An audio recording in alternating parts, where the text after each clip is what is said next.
VM Khalilurrahman channel में आपका खैर मकदम है। अस्सलाम वालेकुम वरहमतुल्लाहि वबरकातुहू। राष्ट्र सहारा रोज़नामे में छपी एक बहुत ही अहम खबर पढ़ता हूँ, सुनिएगा।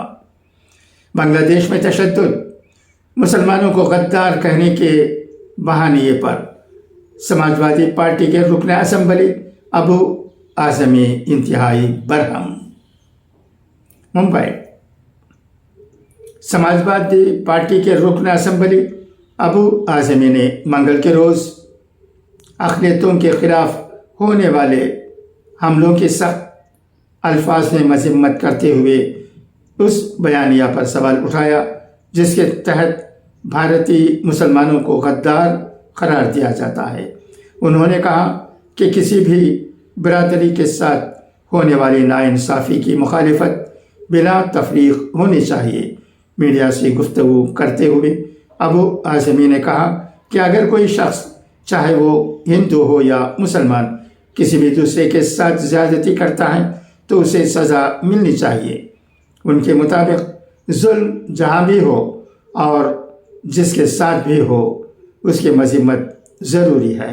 उन्होंने ये भी कहा कि मुल्क के अंदरूनी मसाइल को सबसे पहले हल करना नागुज़ीर है।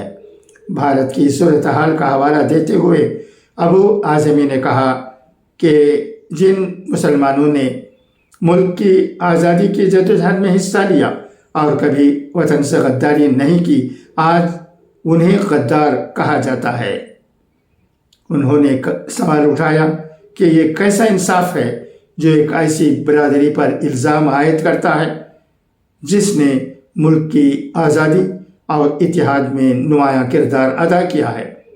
उन्होंने पड़ोसी मुल्क बांग्लादेश की सूरत हाल पर भी तबसरा करते हुए कहा कि शरीफ उस्मान हादी की मौत के बाद वहाँ शदीद एहतिजाजी तशद्दुद देखने में आया है, जिसके दौरान तोड़फोड़ के वाक़यात पेश आए और मीडिया इदारों पर भी हमले किए गए।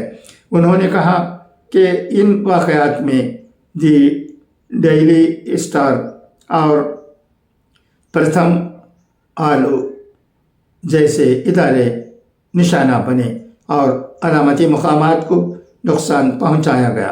बिगड़ती सूरत हाल के पेश नज़र ढाका में भारतीय हाई कमीशन ने एक एडवाइज़री जारी करते हुए भारतीय शहरियों को गैर ज़रूरी सफ़र से गुरेज और नक़्ल व हरकत महदूद रखने की हिदायत दी है। अच्छा, तो अब इजाज़त, इंशाअल्लाह फिर मुलाकात होगी। खुदा हाफिज़, फ़ी अमानिल्लाह।